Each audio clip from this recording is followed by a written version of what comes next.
ආයුබෝවන්. බුකී ඇතුලේ මේ දවස්වල මොනවද වෙන්නේ? බුකි ටොක්ස් with ඉෂාංක මතක් කරන මුලින්ම ඉසර ටීවී නාලිකාව තාමත් ඔබ subscribe කරලා නැත්නම් subscribe කරන්න, bell icon click කරන්න ඔබට පුළුවන් අලුත් වීඩියෝස් එසැනින් බලන්න.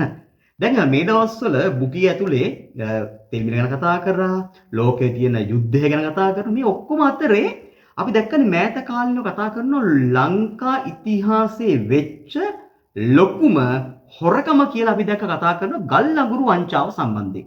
ඒක දැක්ක මේ මාලිමා ආණ්ඩුව විසින් කරන ලද්ද ලොකුම හොරකම තමයි මේ ගල් අඟුරු වංචාව කියලා දේශනයක් මේ පහුගිය දවසක අපි දැක්ක පදනම් ආයතනයේ සියලුම පක්ෂ එකතු වෙලා සංවිධානය කරලා පවත්වලා තිබ්බා. ඉතින් කොහොම වුණත් පක්ෂ නායකයන් සිව් දෙනා එතන රැස් වෙලා තිබ්බා. එතනදී දේශකයන් බොහොම පැහැදිලි කරලා තිබ්බා කොයි ආකාරයෙන්ද මේ ගල් අඟුරු වංචාව මේ හොරකම කරේ මේ මගඩිය කරේ කියලා. දැන් මේ වංචාව ගැන කතා කරනකොට මේක මුලින්ම කතා බහ කරන්න පටන් ගත්තේ ඩී.වී. චානක අමාත්‍යවරයා.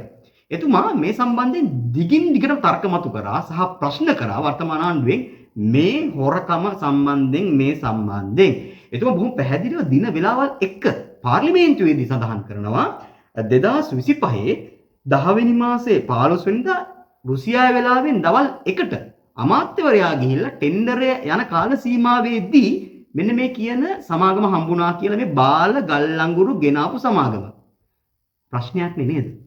දැන් සමාජ සාධාරණත්වය, නිදේශපාලනයේ තියෙන ගරුත්වය, නීත්‍යානුකූල බව, හොරකමට විරුද්ධ බව මේ සියල්ල කියාගෙන ඇවිල්ලා මේ වර්තමානයේ වෙන්නේ ඒකද?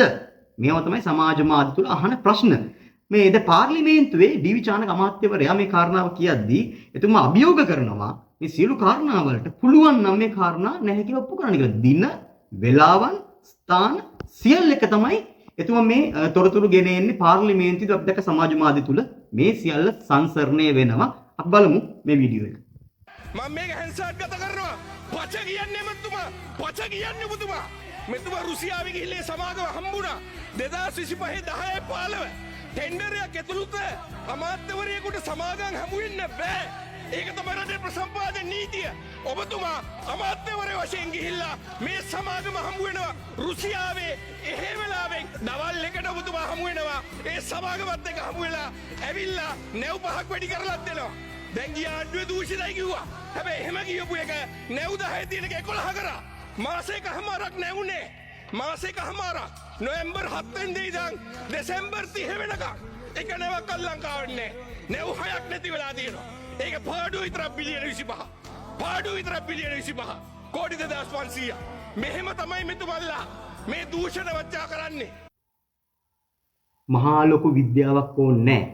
ඒ වීඩියෝ එක ඇහුවම බැලුවම හරි සරලව තේරෙනවා ඕනම කෙනෙක්ට ටෙන්ඩර් එකක් යන කාල සීමාවක් ඇතුලේ ඒ අදාළ සමාගම් හම්බ වෙන්න යන එක සාධාරණද, ඒක සදාචාර සම්පන්නද කියන කාරණාවනේ. ඒතර දැන් මේ චානක අමාත්‍යවරයා බොහොම පැහැදිලිව කියනවා වර්තමාන රජයේ මේ කාල සීමාවේ ගිහිල්ලා මේ වෙලාවට රුසියාවේදී මේ සමාගම හම්බුණා, නැව් ටික මෙහෙමයි. ඉතින් මේවා බොරු නම් උත්තර දෙන්න පුළුවන් නේ වර්තමාන රජයට, ඒ අමාත්‍යවරයාට, ජනාධිපතිවරයාට, අග්‍රාමාත්‍ය කෝ උත්තර ප්‍රශ්නයක් තියෙනවා. අපි දන්නවා මේ දවස්වල මේ බලශක්ති අර්බුදය තියෙනවා. ජනාධිපතිවරයා කිව්වා මාස දෙකක් පොය යනකම් දිගටම දෙනවා කියලා. හැබැයි කොහොම වුණත් අර්බුදයක් තියෙනවා. අපි දැක්ක පසුගිය දවස්වල අපේ සමාජ මාධ්‍ය තුල රටේ ජනතාව නොයෙකුත් තැන් වලට ගිහිල්ලා කරන්ට් එක නැහැ, පැය 20 කරන්ට් එක අපේ කපලා, සමහර පැති වල කරන්ට් එක නැහැ කියලා චෝදනා කරනවා.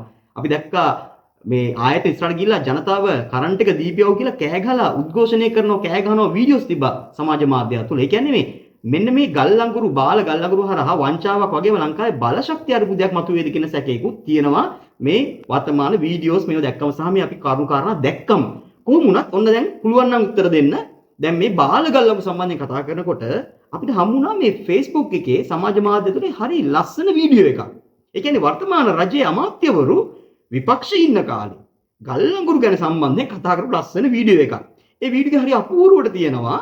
මේ වසන්ත සමරසිංහ වර්තමාන අමාත්‍යවරයා එවකට අපේ විපක්ෂයේ ඉන්න කාලේ මේ ගල් අඟුරු ගැන කොළ ගෙනල්ලා ඉලක්කම් පෙන්නලා කොහොමද උනේ, කොතනද උනේ, මෙච්චර පාඩුයි, මෙන්න මෙහෙමයි කරලා තියෙන්නේ මේගොල්ලන්ට කියලා අපි දැක්ක වීඩියෝ එකක් සැරිසරනවා සමාජ මාධ්‍ය තුලේ. මුලින්ම අපි බලමුකෝ. 2015 අවුරුද්දේ අපේ රටට ගල් අඟුරු සැපීම අපේ විදුලි බල මණ්ඩලයට ගල් අඟුරු සැපීමේ ටෙන්ඩරයක් පිළිබඳව වෙච්ච බරපතල වංචාවක් පිළිබඳව නීතිය ක්‍රියාත්මක කරලා වහාම මේ රටේ මහජන මුදල් අවභාවිතවට ලක්වීම පිළිබඳව නීතිය ක්‍රියාත්මක කරන්න කටයුතු කරන්න කියන ඉල්ලීම කරන් තමයි අපි ආවේ. ගනුදෙනුව නිසා වෙච්ච පාඩුව මිලියන 1803යි. මේ ගනුදෙනුවේ අලාභය මිලියන 1803යි. රුපියල් කෝටි 180 කෝටි 30 ලක්ෂයක්. මේ රටේ මහජන මුදල් ගල් අඟුරු ලබා දීම වෙනුවෙන් වැඩි මිලට ගල් අඟුරු ලබා ගැනීම නිසා මේ මුදල් අවභාවිතවට ලක් කරලා තියෙනවා. මේ මුදල් ගිහිල්ලා තියෙන නිසා මේ මුදල් යාම පිළිබඳව විදුලි බල ඇමතිවරයා ඇතුළු මුළු අමාත්‍ය මණ්ඩලයම වග කියන්න ඕන. විදුලි බල ඇමතිවරයා ඇතුළු මුළු අමාත්‍ය මණ්ඩලයම වග කියන්න ඕන. අපි කියන්නේ නැහැ ඔබතුමන්ලගේ මේ පාලන කාලයන් තුල කන්ටේනර් රිජෙක්ට් වෙච්ච හැම අවස්ථාවක්ම වංචාවක් කියලා චෝදනාවක් අපි ඉදිරිපත් කරන්නේ නැහැ. කන්ටේනර් නෙවෙයි සමා වෙන්න නැව් රිජෙක්ට් වෙච්ච මොකද මේ කන්ටේනර් කතාවක පටලවන්න ගෙනල්ලා ඒකින් දෙකක් පැටලෙනවා. මේ වෙලාවේ ගල් අඟුරු වල ප්‍රමිතිය බාල තත්වයන් ඇතිවිය මොනවද මේ කතා? ඒ කාලේ එහෙම අපි කිව්වේ නැහැලු. දැන් බලන්නකෝ. දැන් අර මොකද්ද කියන්නේ? හැබැයි පොඩි කතාවක් වෙනවා එතන. එතන කන්ටේනර් කතාවක් කියවෙනවනේ. අර කටබොරු කිව්වත් දිවබොරු කියන්නේ නැහැ වගේ එකක්ද දන්නේ නැහැ. මොකද අමතක කරන්න එපා. මේ ගල් අඟුරු ප්‍රශ්න විතරක් නෙමෙයි මේ කන්ටේනර් 330 ගණක ප්‍රශ්නිකුත් තියෙනවා. අය පැන්නුවේ කවුද? කොහෙටද පැන්නුවේ? ඒව තිබ්බේ මොනවාද? මට පේන්නේ මේ අර කටබොරු කිව්වත් දිවබොරු කියන්නේ නැහැ කියන කතන්දරේ තමයි මෙතන තියෙන්නේ. ගල් අඟුරු වාසේ කන්ටේනර් කතාවකුත් ආවා. කොහොම වුණත් ඔන්න ඕක තමයි කියන්නේ. බොරු කියනකොට සීමාවක් ඇතුව Taman දන්නේ කලින් කිව්ව බොරු මොකද්ද? දැන් කියන බොරු මොකද්ද? ඔක්කොම බොරු පැටලිලා එක කොටේ. කොහොම ලක්මාලි මන්ත්‍රීතුමිය මේ පාර්ලිමේන්තුවේදී කරපු ප්‍රකාශය මේක මේ සමාජ මාධ්‍යයේ තිබ්බේ.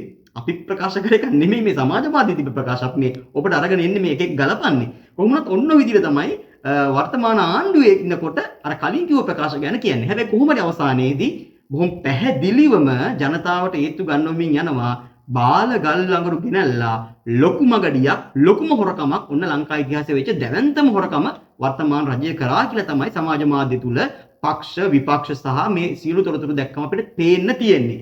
ඒක පැහැදිලි කරගන්න එක තමයි ජනතාවට වියුත්තේ සඳහා තමයි වර්තමාන රජය උත්තර දෙන්න ඕනේ. මේ කියන දේවල් වලට පිළිතුරු බොහොම ඉක්මනින් රජය ලබා දිය යුතුයි. ඒ වගේමයි දැන් ප්‍රශ්නයක් තියෙනවා මේ නිසා බලශක්ති අර්බුදයකට වගේම පරිසර අර්බුදයක් ඇති වෙන්න යනවාය කියන කාරණාව විශේෂයෙන් පරිසර වේදීන් පෙන්වා දෙනවා. මේ බාලගල් අඟුරු නිසා ලංකාවේ පරිසර පද්ධතියට දැවැන්ත පහරක් එල්ල වෙනවා, දැවැන්ත පරිසර විනාශයක් වෙන්න පුළුවන් කියන කාරණාව අපි දැක්ක සමාජ මාධ්‍ය තුල වීඩියෝස් වල තියෙනවා. බලන්න මේ වීඩියෝ එක පොඩ්ඩක්. නොරොච්චෝලේ ලක්විජය බලාකාරය සඳහා ඉන්දිය සමාගමක් කරහා අනයනය කළ ගල් අඟුරු නියමිත ප්‍රමිතියෙන් තොර බවට අනාවරණය වීමත් සමග ඒ පිළිබඳ දැඩි ආන්දෝලනයක් උද්ගත වුණා. එවන් පසුබිමක නොරොච්චෝලේ ලක්විජය බලාකාරය තුළින් පිටවන වායුවල වර්ණය වෙනස් වීම සහ ඒ ආශ්‍රිත ප්‍රදේශවල යම් පාරිසරික ගැටලු දක්නට ලැබෙන බවටද වාර්තා වනවා. උඩ පැත්තේ මේ දැලි අපේ ගෙවල් වල ඉන්න බෑ. මේ බලන්නකෝ මේ දැලි ටික බලන්නකෝ මේ බලන්න කළුම කළුයි. මේ බලාගාරේ මේකට විසඳුමක් අපිට දෙන්න ඕන. මේ අතර කෝප් කමිටුව සභාපති පාර්ලිමේන්තු මන්ත්‍රී නිශාන්ත සමරවීර මහතා සහ එම කමිටුව නියෝජනය කරන ආණ්ඩුපක්ෂ සමාජිකයන්ගේ පිරිසක් නොරොච්චෝලේ ලක්විජය බලාගාරයේ නිරීක්ෂණ චාරිකාවක නිරත වුණා. ඇෂ් කන්ටෙන්ට් එක තීරණය වෙන්නේ ප්ලාන්ට් එකේ තියෙන ගුණයක් නිසාද නැත්නම් ගල්ලඟුරු වල තියෙන ගල්ලඟුරු වල කහඩ වෙන්න කලින් ආයේ එනර්ජි එක නැති එක තමයි පාඩු. ඒක කියන්නේ අපි දැන් ඇෂ් 11යි කියන්නේ ගල්ලඟුරු ගත්තොත් 89ක්ම තියෙනවා අපිට එනර්ජි. ඇත්තටම අප්‍රිකාවෙන් ගෙන අවස්ථාවල මේ ප්‍රශ්නේ අපිට මේක අපිටම ඇවිල්ලා තියෙනවා. ඒකනේ ඇත්තටම ඇෂ් වැඩි දෙයක්. ඔන්න වර්තමාන රජයේ කෝප් කමිටුවේ සභාපතිවරයා සහ කෝප් කමිටුවේ පාර්ලිමේන්තුවේ පක්ෂ මන්ත්‍රීවරු හොඳේ විපක්ෂ මන්ත්‍රීවරු එක්කන් ගිහිල්ලා නැහැ.